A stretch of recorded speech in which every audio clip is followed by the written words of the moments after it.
প্রিয় দর্শক, আসসালামু আলাইকুম। আমি আজকে জুলাই জাতীয় সনদ নিয়ে কথা বলতে চাচ্ছি।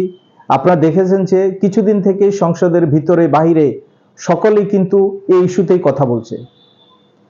কেউ আইনকে তোয়াক্কা করছে না, সংবিধানকে মান্য করছে না। আমরা দেখেছি অনেক শিক্ষিত লোক, সিনিয়র আইনজীবী, তারাও সংবিধানের অপব্যাখ্যা দিচ্ছেন শুধু তাদের দলীয় স্বার্থে। তারা বলতে চাচ্ছেন যে জুলাই জাতীয় সনদ এটা মান্য করতে হবে, এটা এখনই ইমপ্লিমেন্ট করতে হবে, এখন কোনো সময় নেই, এটা তড়িৎ করতে হবে এবং এটাই আমাদের প্রধান কাজ। কিন্তু এটা সংবিধানের মধ্যে আছে কিনা সেটা দেখতে হবে, কারণ একটা দেশ একটা সংবিধানের উপর চলে। একটা দেশকে যদি আমি সংবিধানের উপর না চলে, যদি সংবিধানকে না ফলো করে, তাহলে কি দেশে ল অ্যান্ড অর্ডার থাকবে? দেশকে শৃঙ্খলা থাকবে? সুতরাং কোনো সরকারই সংবিধানের বাইরে যেতে পারে না। এই সংবিধানের বাইরে গিয়েছিল দেখেই কিন্তু একটা গণঅভ্যুত্থান হয়েছে। আমরা এখন দেখছি একটা গোষ্ঠী বিএনপিকে কিভাবে সংবিধানের বাইরে আনা যায় সে চেষ্টা করতেছে, বিএনপিকে খোঁচাখুচি করতেছে, তাদের উস্কানি দিচ্ছে, উত্তেজিত করছে যে তারা যেন সংবিধানের বাইরে আসে এবং তারা যেন একটা ইনস্ট্যান্স তৈরি করতে পারে। তারা যেন বলতে পারে যে তারা এখন যেটা এতদিন যেটা বলেছে সেটা রাইট। তারা যে সংবিধান বহির্ভূত কথা বলেছে, তারা যে সংবিধানকে মানেনি, না মেনে অপব্যাখ্যা দিয়ে কথা বলেছে, সেটা রাইট করতে চায়। সুতরাং আমি সকলকে আহ্বান জানাবো। আমরা অনেকের কাছে আমরা শুনেছি জনাব সালাউদ্দিন আহমদকে মেনশন করে বলতেছেন আপনাকে গুম হয়েছেন এটা কোন সংবিধানে আছে, যে গণঅভ্যুত্থান হয়েছে কোন সংবিধানে আছে? আরে ভাই, সংবিধান না মানলেই তো গণঅভ্যুত্থান হয়, সংবিধান মানলে তো আর গণঅভ্যুত্থান হয় না। আমরা তো দেখেছি যে বিগত সরকার কি করেছে। নির্বাচন হয়েছে, দিনের ভোট রাতে হয়েছে। আপনার 153টা আসনে বিনা প্রতিদ্বন্দ্বিতায় নির্বাচিত হয়েছে।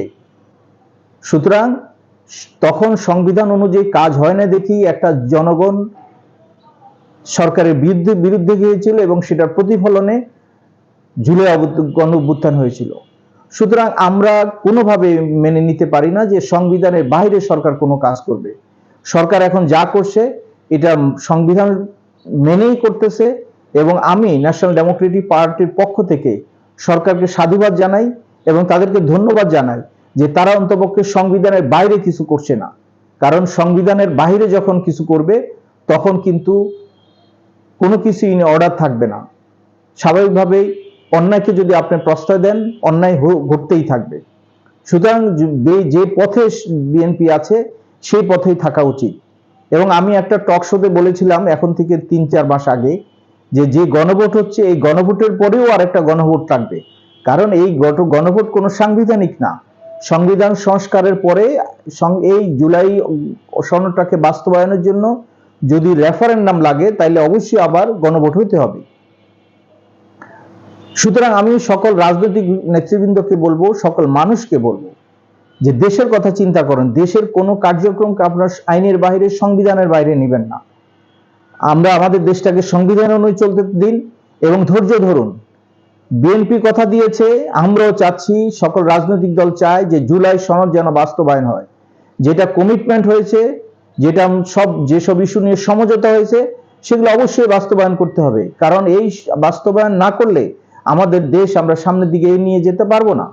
সুতরাং আমরা সংবিধানের বাইরে যাব না, কিন্তু সংবিধানের ভিতরে থেকেই সংবিধান সংস্কার করেই তারপর আমরা জুলাই সনদ বাস্তবায়ন করব এবং সরকারকে এই জন্য আমরা সহযোগিতা করে যাব ইনশাআল্লাহ।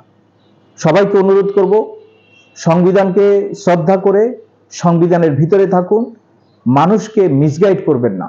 কারণ আপনাদের মতো শিক্ষিত লোক যদি এভাবে অপব্যাখ্যা দেয় তখন আমরা যারা কম শিক্ষিত বা আমরা অশিক্ষিত আছি আমরা কিন্তু মিসগাইড হবে এবং ওই মিসগাইড হয়ে কিন্তু আমরা আইন বহির্ভূত কাজ করব। সুতরাং দেশটাকে একটা গণঅভ্যুত্থানের পরে একটা সরকার গঠিত হয়েছে। সবাই আমাদের এই দেশ বাংলাদেশ, আমাদের সবাইকে এই বাংলাদেশকে এগিয়ে নিয়ে যাওয়ার জন্য কাজ করতে হবে। সেটা সরকারি দলকে সহযোগিতা করে হোক, বিরোধী দলকে সহযোগিতা করা হোক, আমরা যাই করব দেশের স্বার্থে করব ইনশাল্লাহ। ধন্যবাদ সবাইকে।